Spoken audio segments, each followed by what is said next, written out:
Boa tarde, queridos irmãos, companheiros do Ideal Espírita. Que a paz do nosso Mestre Jesus possa permanecer conosco hoje e sempre. Quando nós observamos a questão de número 913 do nosso Livro dos Espíritos, nós ali identificamos que o vício mais difícil de ser erradicado em nós mesmos é o egoísmo.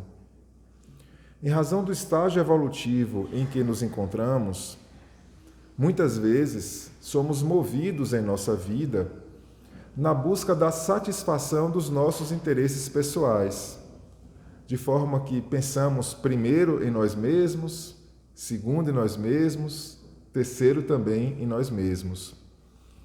E isso é um vício ainda difícil de ser erradicado, por estarmos ainda muito presos à materialidade, a essa visão mais imediata acerca da vida. E na questão de número 775, também do Livro dos Espíritos, quando ali se indaga qual seria a consequência do relaxamento das leis de família, nós temos a resposta que seria uma recrudescência do egoísmo, ou seja, uma intensificação, ampliação do egoísmo. Então, se o relaxamento das leis de família leva a um fortalecimento do egoísmo, de modo inverso, podemos perceber que o fortalecimento dos vínculos familiares leva a buscarmos quebrar, diluir esse sentimento do egoísmo. Porque a família é o local ideal para que possamos aprender a colocar os interesses do próximo antes de nós mesmos, para que possamos aprender a pensar mais em atender aos interesses ali dos nossos irmãos, dos nossos companheiros de jornada evolutiva, deixando um pouquinho de lado os nossos interesses pessoais.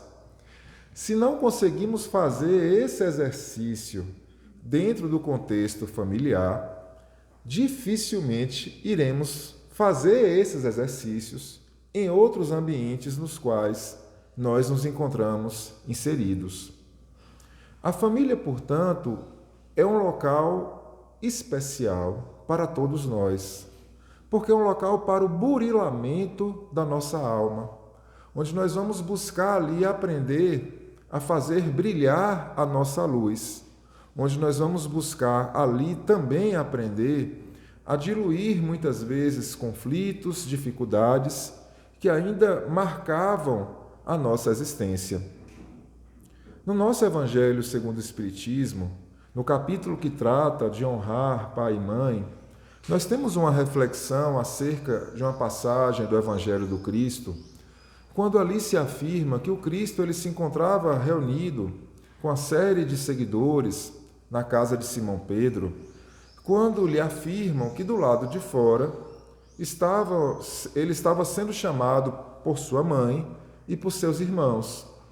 E ele então, dirigindo-se àqueles com os quais ele se encontrava reunido, indaga: mas quem é a minha mãe?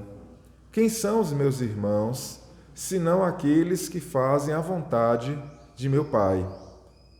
E a partir desta assertiva do Cristo, nós temos no nosso Evangelho segundo o Espiritismo uma reflexão para que possamos buscar compreender que todos nós nos encontramos vinculados a duas espécies de família. Há uma família corpórea e há uma família espiritual.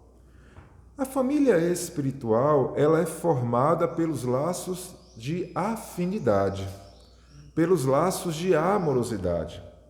São espíritos com os quais nós temos um profundo laço de afeição. Espíritos que muitas vezes se encontram também reencarnados dentro do nosso núcleo familiar ou em outras famílias corpóreas e que se apresentam às vezes ali como amigos muito queridos dentro dessa nossa existência. Mas também muitas vezes eles permanecem no mundo espiritual e de lá se apresentam na condição dos nossos espíritos protetores, desses nossos espíritos tão queridos, que nos tutelam diuturnamente. Então, todos nós temos a nossa família espiritual. mas temos também uma família corpórea. A nossa família corpórea, conforme nós compreendemos, ela se encontra vinculada a uma lei de causa e efeito. Ela se encontra vinculada em consonância com os nossos compromissos reencarnatórios. Porque conforme nos esclarece as questões de número 257, 258 e subsequentes ali do Livro dos Espíritos, há todo um planejamento reencarnatório que antecede o nosso renascimento no corpo físico. Planejamento reencarnatório este, onde as questões centrais da nossa existência são previamente programadas, previamente planejadas. E, de ordinário, nós participamos ativamente dentro desse planejamento reencarnatório, rogando, solicitando, passarmos por determinados gêneros de provas, passarmos por determinadas situações que se apresentam como sendo necessárias para a nossa evolução, para o nosso crescimento espiritual. E uma vez que compreendemos a importância da família em nossas vidas, evidentemente, a família na qual nós vamos reencarnar, ela não é por mero acaso. Ela se encontra atrelada com esses compromissos centrais que foram previamente planejados quando ainda nos encontrávamos no plano da espiritualidade, levando em consideração os nossos méritos, levando em consideração as nossas necessidades, levando em consideração, portanto, as nossas relações de afeição, as nossas relações de amorosidade, mas levando também em consideração, muitas vezes, determinadas relações difíceis que vinham causando embaraços evolutivos nas nossas jornadas reencarnatórias anteriores e que nós precisamos buscar suplantar estas adversidades para que possamos continuar o nosso processo ascensional. Daí porque muitas vezes nós encontramos na nossa família corpórea profundos laços de amorosidade, profundos laços de afeição, nosso porto seguro, o nosso local de refazimento, mas muitas vezes também vamos encontrar em nosso núcleo doméstico relações ali difíceis, relações muitas vezes turbulentas, conflituosas, e que nós somos convidados diuturnamente a buscarmos um processo de sublimação, buscarmos um processo onde nós vamos alterar a natureza dessas relações, a característica, a tônica dessas relações, deixando os conflitos, as adversidades no passado, para que possamos sedimentar ali também laços de amorosidade. Daí porque nós compreendemos que muito mais importante do que os laços da consanguinidade, do que os laços legais que nos vinculam a um determinado segmento familiar, são os laços de amorosidade. É nós verdadeiramente compreendermos o papel, a importância da família em nossas vidas, percebendo que o grande desafio, o grande convite, é que venhamos a transformar a nossa família corpórea também na nossa família espiritual, fazendo com que nós possamos apertar os laços de afeto, que nos vinculam dentro da nossa família, para que possamos, em um processo ali de socialização, buscarmos respeitar as diferenças, aprendermos a conviver com as individualidades, percebendo que ali se encontra o grande laboratório das nossas vidas. Porque se não aprendemos a conviver com as diferenças, com as individualidades dentro da nossa família, não é no ambiente social que vamos conseguir fazer esse aprendizado. Não é no ambiente profissional que vamos conseguir fazer esse aprendizado. A nossa família, portanto, é esse local ali de burilamento da nossa alma, esse local tão fundamental para todos nós de refazimento, de superação de limitações, de falhas que remanescem em nós e também de buscarmos ali um processo de fazer brilhar a nossa luz, de fazer os esforços necessários para demonstrar as virtudes, as qualidades que também já remanescem em nosso ser. E dentro da tônica da família se encontra uma relação que está presente nos nossos ambientes domésticos, que é essa relação de pais e filhos. E ao buscarmos observar essa relação de pais e filhos, impõe que percebamos, vou falar algo que é muito óbvio, que os nossos filhos são espíritos. E como espíritos que são, eles não renascem como uma folha em branco. Eles reencarnam trazendo toda uma bagagem reencarnatória que marca as características daquele ser, daquela individualidade, podendo ser inclusive um espírito bem mais evoluído do que nós outros. Então, os nossos filhos são espíritos. E nesse sentido, lá na questão de número 207 do Livro dos Espíritos, nós temos ali um questionamento se haveria, por meio da herança genética, uma transmissão de uma parentença moral para os nossos filhos, ou se essa transmissão seria meramente de uma parentença corpórea. Ou seja, nós transmitimos biologicamente uma herança moral para os nossos filhos. Na condição de pais, nós transmitimos biologicamente para os nossos filhos uma herança moral? E a resposta que é dada é que não. Porque como os nossos filhos são espíritos, as características morais são daquele ser. E ali tem uma linha A nessa questão 207, e indaga, mas então por que a gente vai encontrar dentro da família características tão próximas entre esses espíritos que convivem conosco? Porque muitos dali compõem a nossa família espiritual. Então são espíritos que têm uma afinidade de propósito, que têm gostos comuns, que foram sendo alicerçados ao longo das jornadas reencarnatórias anteriores. Daí porque muitas vezes nós olhamos o nosso núcleo doméstico e identificamos, às vezes, características, gostos comuns. Mas não é uma herança do ponto de vista biológico, não é uma herança do ponto de vista genético que nós venhamos a transmitir para os nossos filhos, porque nós somos co-criadores com C minúsculo, no sentido de auxiliarmos a perpetuação das espécies na formação do corpo físico, mas não temos nenhuma colaboração do ponto de vista genético na formação do espírito, que foi criado pelo nosso Pai celestial. Mas isso não significa dizer que não tenhamos uma enorme responsabilidade nesta questão. Daí porque, na questão subsequente, na questão de número 208, é indagado justamente essa questão acerca da responsabilidade que os pais têm na formação da personalidade dos filhos.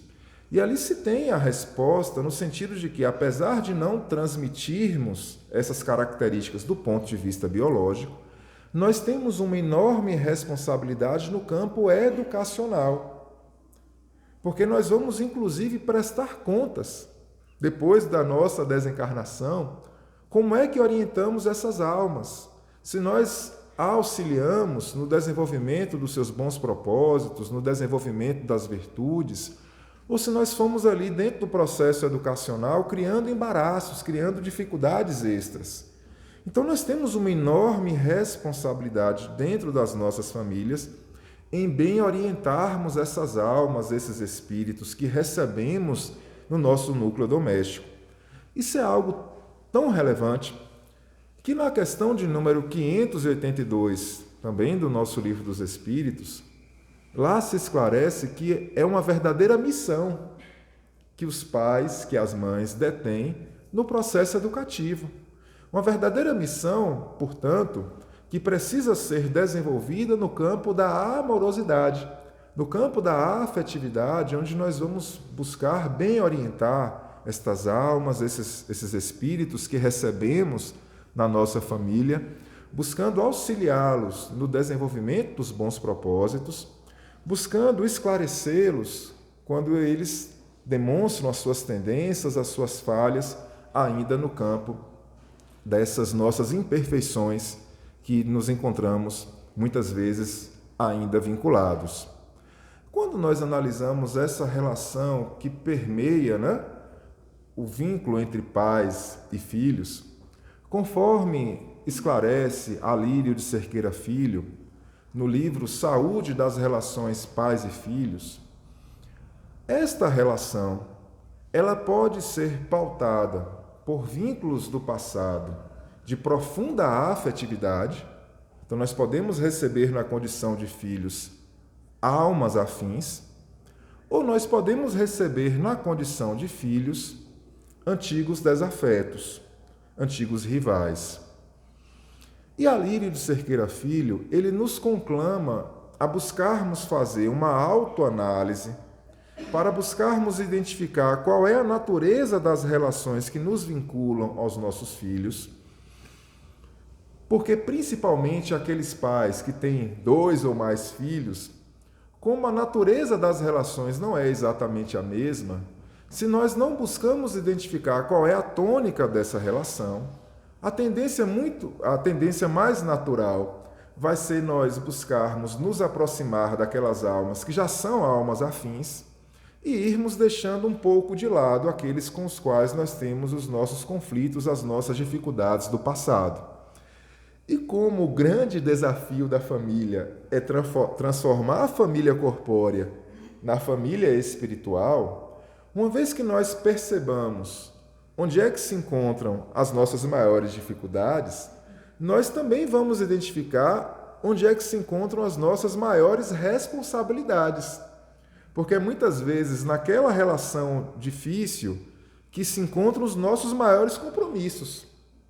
Às vezes a gente pode fazer grandes esforços em vários setores da nossa existência, mas se a gente não dá atenção dentro da nossa família àquelas relações difíceis que a gente tem, todos os esforços que fazemos em outras áreas, vai tudo por água abaixo. Porque às vezes o compromisso central da nossa existência era naquelas relações difíceis.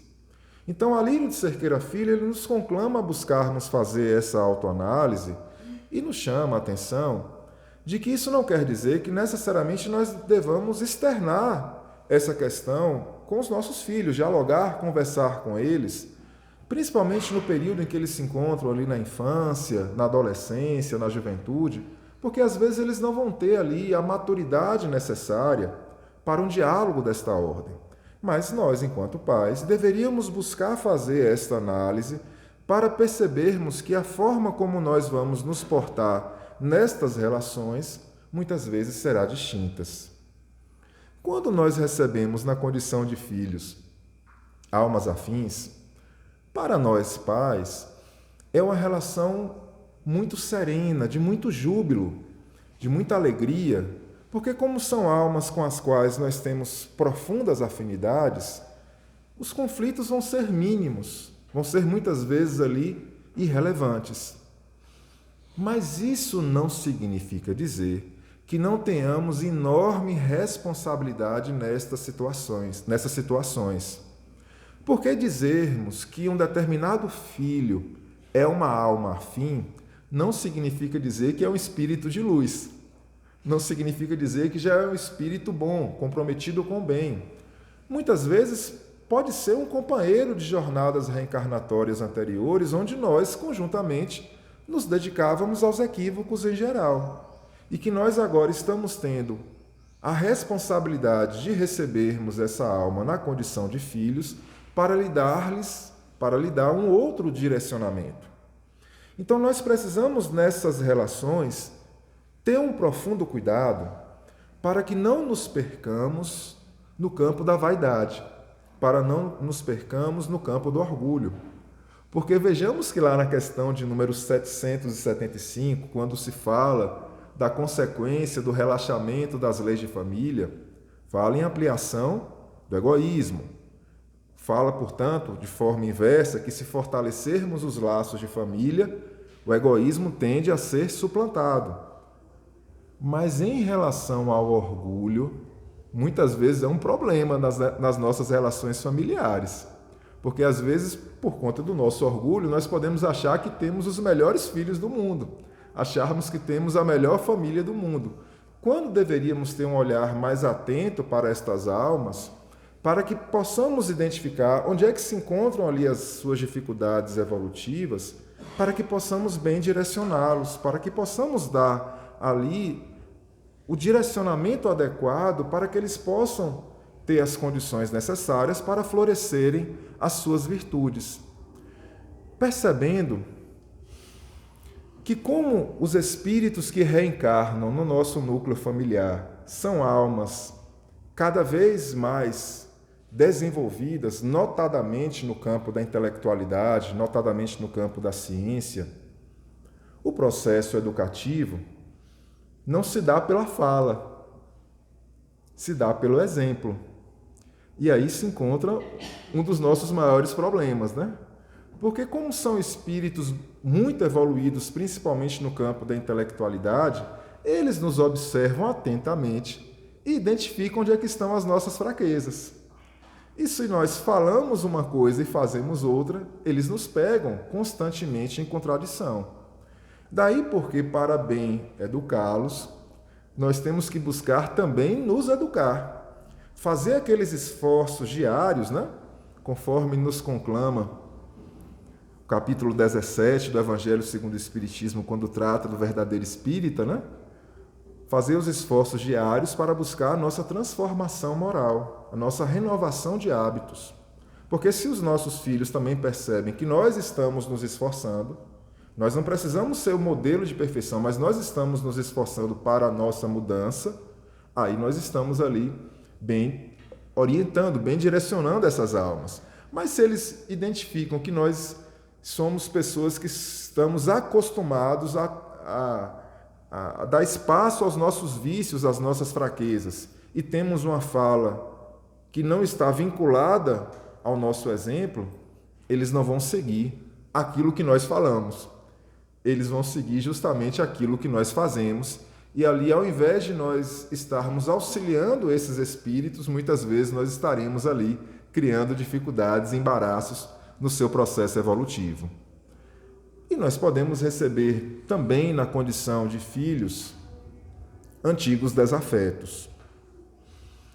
Quando recebemos na condição de filhos antigos desafetos, além do amor, que é o elemento fundamental em todo e qualquer processo educativo, notadamente dentro das nossas famílias, precisamos ter muita paciência, precisamos ter muita perseverança, porque como a bagagem reencarnatória se encontra gravada no nosso eu mais profundo, no nosso íntimo, no nosso inconsciente, esses espíritos naturalmente não confiam em nós, porque lá no íntimo eles sabem aquilo que nós fizemos ou deixamos de fazer para eles no passado.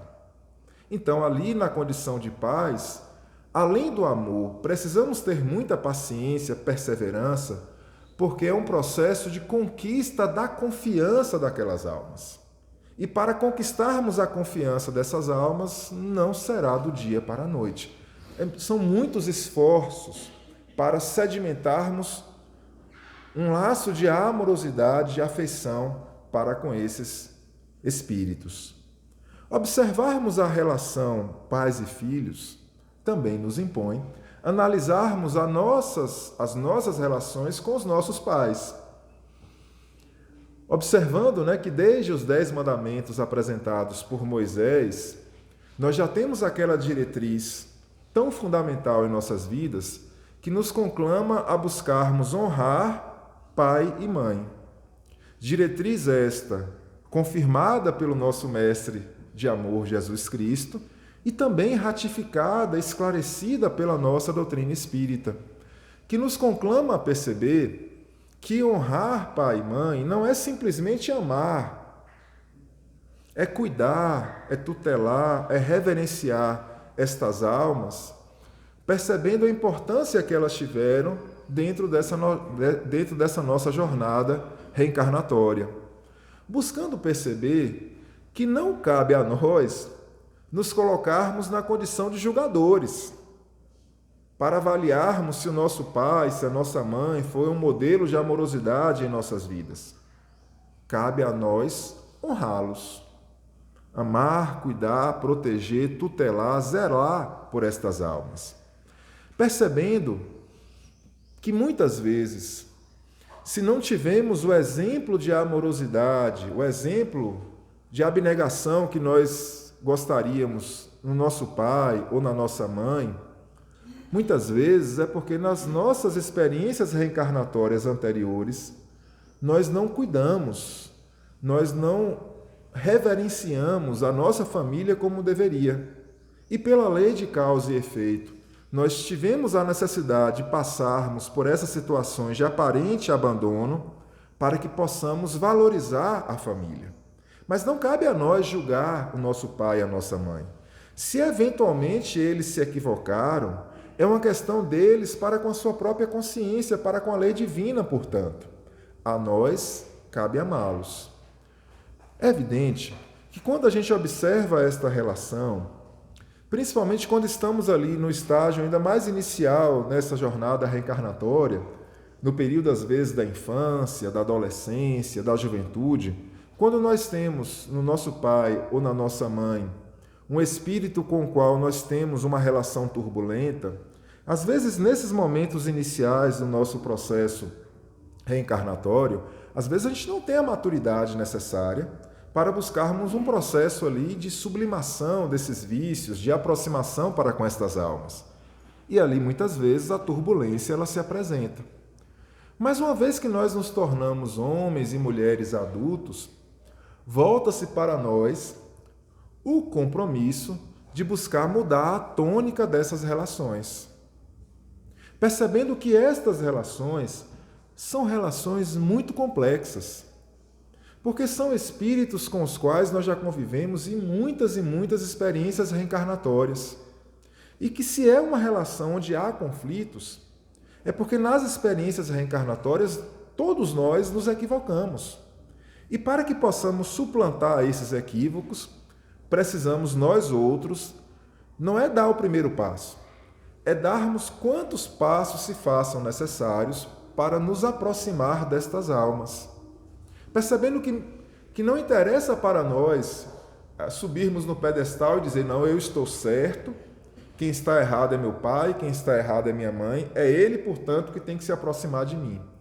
Essa relação de certo e errado no contexto familiar, geralmente ela importa pouco. Primeiro porque a gente nunca acha que está errado, a gente tem a tendência de sempre achar que está certo. E mesmo que efetivamente nesta jornada reencarnatória estejamos certos, se estamos passando por dificuldades, pelo menos nas experiências reencarnatórias passadas, nós equivocamos, nós erramos, porque não há espaço para injustiça. Se estamos passando por situações difíceis e não provocamos essas situações nessa experiência reencarnatória atual, nós provocamos nas anteriores. E para que possamos diluir esses conflitos, precisamos nos aproximar pelo campo da amorosidade, pelo campo da afetividade, buscando perceber que esta relação com os nossos pais, ela é importante por si mesma, porque desde a lei mosaica, né, nós já temos esse mandamento ali colocado de forma positiva, necessidade de honrarmos pai e mãe, mandamento confirmado pelo Cristo, pela nossa doutrina espírita. Então, é algo que por si só já tem uma enorme relevância, mas além desta questão, quando nós temos uma relação mal resolvida com os nossos pais, há uma tendência de termos uma relação mal resolvida com os nossos filhos, de transmitirmos na relação com os nossos filhos muitas vezes ali os nossos conflitos, as nossas dificuldades oriundas da relação com os nossos pais. Seja no sentido de reproduzir o mesmo problema, a mesma conduta que nós achávamos que o nosso pai, que a nossa mãe se portava de maneira errada para conosco, seja no sentido de reproduzir aquele comportamento, ou seja no sentido que ainda é muito comum, de irmos para um extremo oposto. Então, nosso pai, nossa mãe, a gente entende que errou muito em um sentido, e como a gente traz os nossos traumas, a gente vai muitas vezes errar no sentido totalmente oposto. Então, além da importância desta relação por si só com os nossos pais, quando não temos esta relação bem resolvida, muitas vezes isso se reflete na relação para com os nossos filhos. Então, impõe que percebamos que dentro dessa tônica da educação, que é o grande convite na nossa seara familiar, precisamos buscar nos esforçar para irmos diluindo os conflitos, diluindo as adversidades que muitas vezes permeiam, né, o nosso núcleo familiar, para que possamos ir sedimentando nestas relações a amorosidade, que é o grande instrumento, né, que deve ser a tônica da nossa família. Quando a gente observa aquela parábola do Cristo, né, que o semeador ele saiu a semear e que algumas sementes caíram em terreno cheio de pedregulhos e por isso elas não germinaram, porque não tinham como florescer, em virtude dos pedregulhos que estavam inerentes àquele terreno. Outras ficaram à beira do caminho e as aves vieram e comeram aquelas sementes. Outras caíram em terreno raso, que floresceram, mas por ser raso não tiveram como dar bons frutos. E outras caíram em terreno fértil, a razão de 30, de 60, de 100 para 1, e estas deram bons frutos. Mas o semeador ele saiu a semear. Quando a gente observa a natureza do solo da nossa família, não é o mesmo. Nós temos, em geral, ali, características de solo bem diferentes. Às vezes nós temos o solo com pedregulhos, às vezes o solo raso, às vezes aqueles que ficam na beira do caminho, e temos os solos férteis.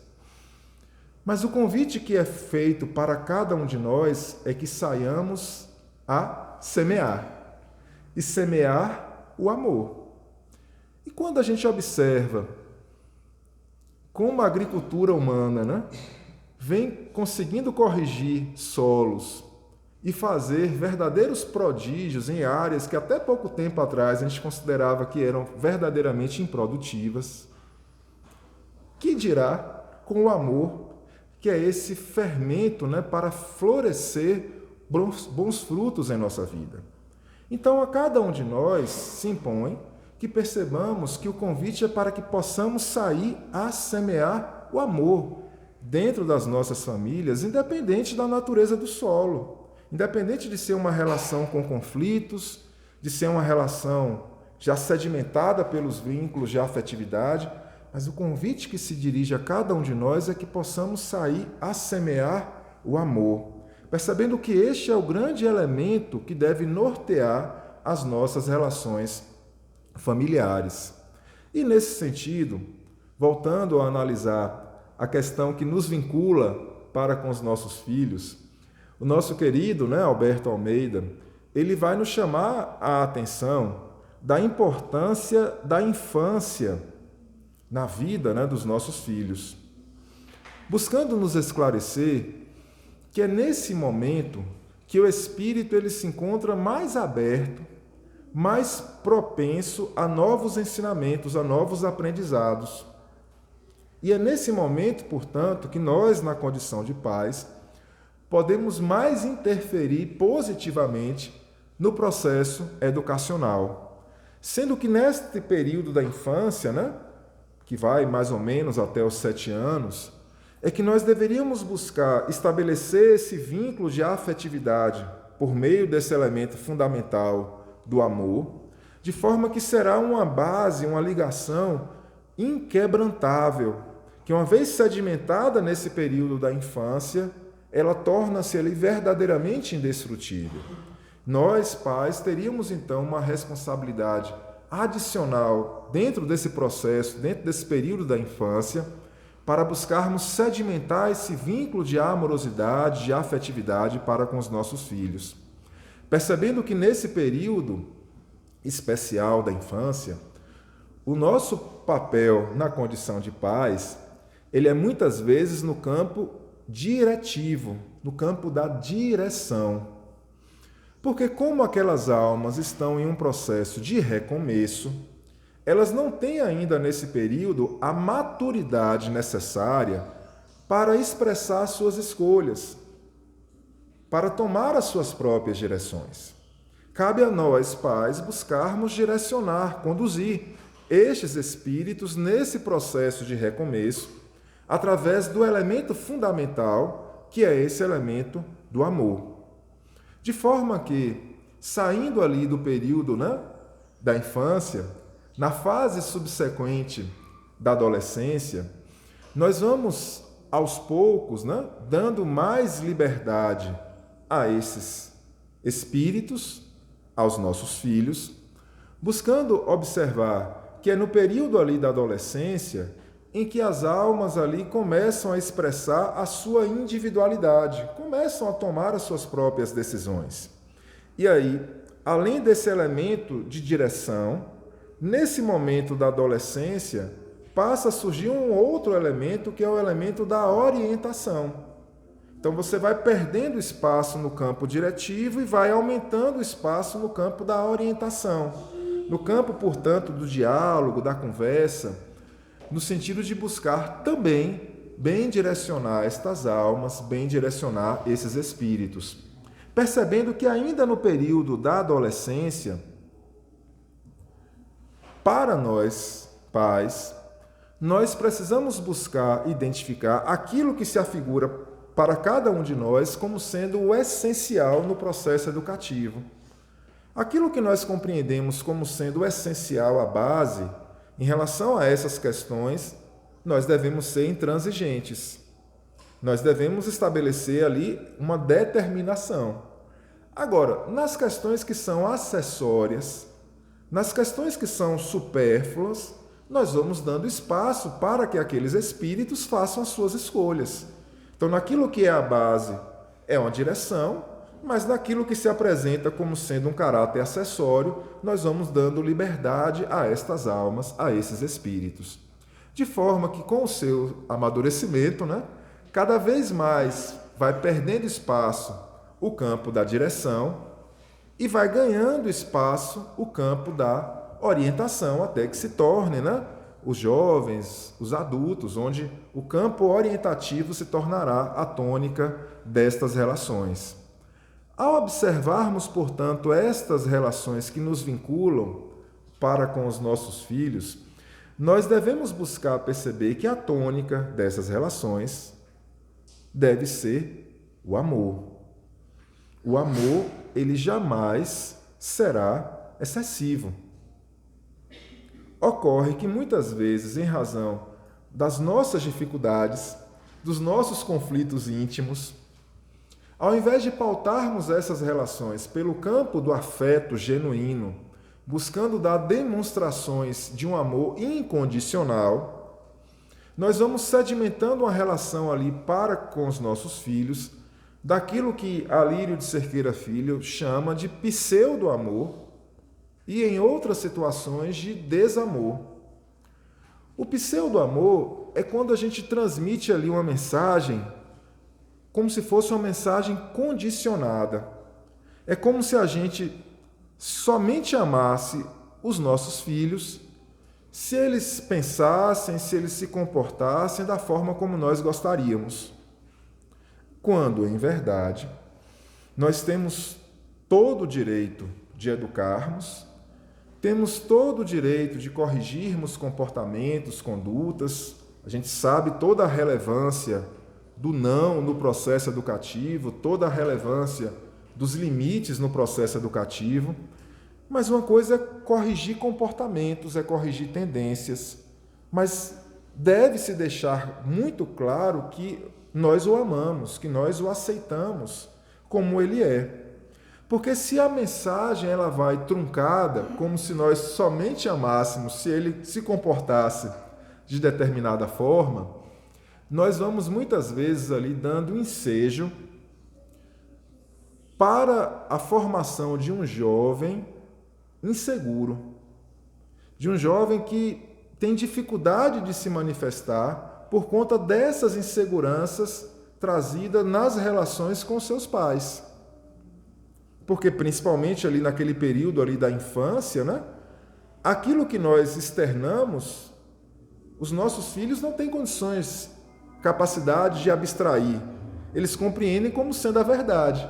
Então, se a gente vai dando uma mensagem ali truncada, a gente, ao invés de favorecer a libertação, o desenvolvimento daquelas almas, a gente vai muitas vezes criando embaraços, criando dificuldades extras no processo educativo. Então, o pseudo-amor é algo que deveria ser eliminado da nossa existência. A gente deveria buscar dar demonstrações muito claras no processo educativo de que nós amamos os nossos filhos de forma incondicional, independentemente das suas escolhas. Vamos corrigir, vamos estabelecer limites, mas uma coisa é dizer, não estou gostando desse comportamento, mas eu te amo. Eu não acho correta essa tendência, mas eu te amo. Então, o amor ele deve ser demonstrado, ele deve ser externado de forma incondicional. E algo que seria ainda muito pior e que está muitas vezes ainda presente no processo educativo, que é o chamado desamor. Que é quando nós pautamos o processo de educação em ficar enaltecendo os vícios, em ficar ali destacando os problemas, onde a gente vai, a todo momento, chamar a atenção daqueles espíritos em relação às dificuldades que eles detêm. E vamos ali adjetivando de forma negativa, estabelecendo ali, às vezes, xingamentos, ofensas verbais, onde nós vamos, volto a dizer, criando dificuldades adicionais no processo educativo. Porque se nós a todo momento, destacamos os problemas desses nossos filhos, eles vão acreditar que eles são problemas. Eles vão acreditar que aqueles vícios é que predominam na sua individualidade. E ali, ao invés de nós estarmos ajudando aquelas almas a evoluírem, nós estaremos ali criando dificuldades extras. Evidentemente, nós sabemos que muitas vezes fazemos isso reproduzindo falhas que a gente também compreende que passou no nosso processo educativo. Mas daí porque nós precisamos, buscar desenvolver, em relação com os nossos pais, um processo ali de aproximação, de perdão, de sublimação ali de eventuais problemas que existiram nessas nossas relações, para que não venhamos a reproduzir para com os nossos filhos as mesmas dificuldades que permearam as nossas relações para com os nossos pais. Então, o campo do amor é o campo fundamental nessas relações, percebendo a necessidade que todos nós temos de dedicarmos tempo a estas relações familiares, de estarmos presentes na nossa relação familiar. Porque vejamos como é um discurso que não tem muita racionalidade. Quando a gente fala, não, eu não estou presente porque eu estou trabalhando demais para buscar garantir um futuro para meus filhos. Como é que se vai garantir um futuro esquecendo do presente? Se o presente é o elemento mais importante para estes espíritos, para estas almas. Então nós temos que estar presentes, nós temos que acompanhar estas relações até para que a gente identifique onde é que estão as dificuldades, onde é que estão as potencialidades, para que a gente tenha condições de interferir positivamente dentro desse processo educativo. Buscando observar que nessas relações para com os nossos filhos, volto a dizer, principalmente no campo ali da infância, no campo da adolescência, nos seus momentos iniciais, ela deve ser uma relação verticalizada. Uma relação verticalizada. Nós precisamos ser a autoridade na relação. Não a autoridade que se impõe pelo medo. Não a autoridade que se impõe, o que nem pode mais, pela violência. Longe disso. Mas uma autoridade que se impõe pelo exemplo. Nós precisamos, através do exemplo, sermos autoridade ali dentro dessas relações familiares, transformando aquela relação ali em uma relação verticalizada, permeada pelo respeito, pelo diálogo, mas onde a gente não abre mão de ser a autoridade da relação, porque nós temos um papel diretivo, buscando observarmos que os nossos filhos, eles têm muitos amigos, mas a responsabilidade de pai, de mãe, é nossa. Então, cabe a nós dirigirmos essa relação familiar. Porque quando abrimos mão do papel de autoridade, nós estamos muitas vezes ali contribuindo para a construção de um modelo familiar que é disfuncional, que é um modelo muitas vezes pautado por uma horizontalidade, onde nós nos colocamos no mesmo patamar hierárquico, nós somos iguais, nós somos amigos. Mas os nossos filhos precisam de limites, eles precisam de direcionamento, eles precisam da pedagogia do não. E se nós abrimos mão desse papel de autoridade, nós não estamos contribuindo na formação desses seres.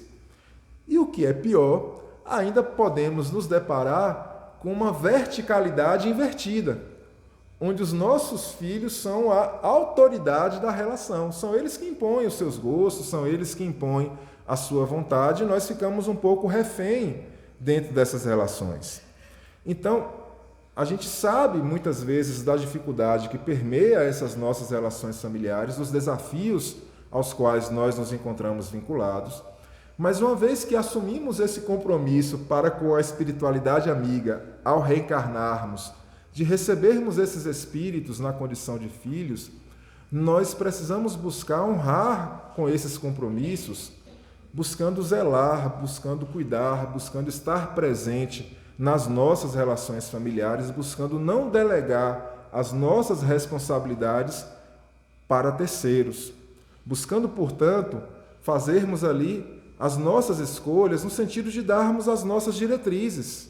Se estamos na condição de pai, se estamos na condição de mãe, as diretrizes, quem vai determinar somos nós.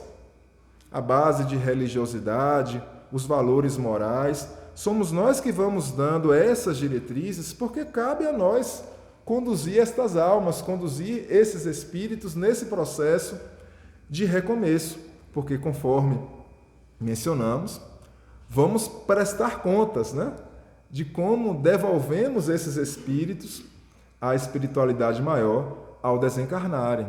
Então, cabe a nós, na condição de pais, né, buscarmos zelar mais pelas nossas famílias, buscando estar mais presente, buscando, através do elemento da amorosidade, estreitar as relações dentro do nosso núcleo doméstico, buscando assumir, portanto, as nossas responsabilidades, saindo ali de uma postura, às vezes, de queixa, de reclamação, que às vezes está presente, né, nas nossas famílias, para que possamos reverenciar esse grande laboratório das almas, onde estamos tendo diariamente as nossas oportunidades de renovação. A nossa família, ela representa o melhor que existe em nossas vidas. Então precisamos estar presente, reverenciar, cuidar destas relações, não apenas aquelas que já se apresentam no campo da amorosidade, mas também aquelas relações que até então ainda são difíceis, mas que através do elemento da amorosidade vão ser sublimadas, vão ser modificadas, para que a afinidade e o afeto passem a ser as características centrais dessas nossas relações familiares, buscando, portanto, todos nós, né, transformarmos a nossa família corpórea na nossa família espiritual e, com isso, irmos dando os passos necessários para, quem sabe, daqui a algumas reencarnações futuras, né, aspirarmos, nos sentirmos como uma grande família universal, né, como uma grande irmandade, né, global, né? E hoje, né, a gente vivencia, né, esse momento difícil, né, nessa região tão simbólica, né, do nosso planeta, né, que é ali Jerusalém, que é Israel, né, o local das 3 maiores religiões do mundo, né, em um local tão conflagrado, né, E hoje a gente amanheceu o dia com essa notícia, né, de mais um conflito, né, nessas terras sagradas, né, a demonstrar como ainda temos dificuldade, né, em nos sentirmos irmãos, né, como a gente ainda tem assim essa desconfiança para com os outros, como a gente tem uma dificuldade, né, de compreender as individualidades, as escolhas de cada um de nós. A gente reconhece, né, as dificuldades existentes em nosso país, mas a gente também sabe que o nosso querido Brasil, né, a gente tem uma convivência religiosa ainda, né, em outro patamar, né, de aceitação, de integração. E esse clima de amorosidade que existe, né, entre nós aqui no Brasil ainda não é uma realidade muitas vezes presente em outras regiões, né? Enfim, hoje a gente amanheceu um pouco mais triste, né, observar nesse solo sagrado em que o Cristo estivera conosco, né, um conflito que se apresenta entre essas duas religiões, né? Essas duas formas, né, de observar a vida, que nos convidam ao amor, mas que muitas vezes ali ainda são interpretadas de maneira equivocada, como sendo um convite à desconfiança, ao ódio em relação a quem pensa diferente, né? Então todos nós espíritas, né, devemos buscar orar muito, né, para que esses momentos, né, tenebrosos por que passa a humanidade, né, desses conflitos que permeiam esse período de mudança, possam ser suavizados, né, possam ser abrandados, para que não venha a se avolumar ainda mais esses conflitos ao redor do planeta. E a gente sabe que para que isto se torne uma realidade, o único caminho, né, como o nosso Marcos cantou no início aqui da nossa tarde, é através do amor.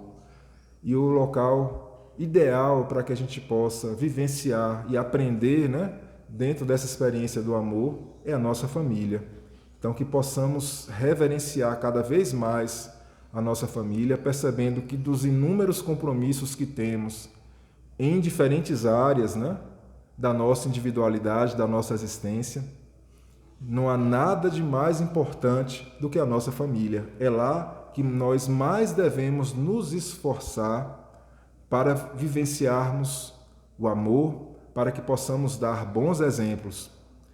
De nada adianta, né, a gente colocar um verniz de homem de bem em outros ambientes e nos manifestarmos no nosso segmento familiar como um carrasco, como uma pessoa que dá exemplos de conflitos, de dificuldades no plano individual. Então, que possamos honrar a nossa família, percebendo os esforços que somos convidados diariamente a fazermos para irmos sublimando os nossos conflitos, as nossas dificuldades íntimas, mas aprendendo a nos amar, convivendo ali com as diferenças, convivendo com as individualidades que permeiam a nossa família, mas percebendo que isso não é por acaso. Ali é o grande instrumento para a nossa socialização, é o grande instrumento para que a gente possa vivenciar o amor em um plano maior. Porque se nós não aprendemos a nos amar, nos respeitar na nossa família, volto a dizer, é muito difícil que nós consigamos fazer isso em outros ambientes, em outros locais em que estejamos inseridos. Muita paz, muito obrigado, assim seja.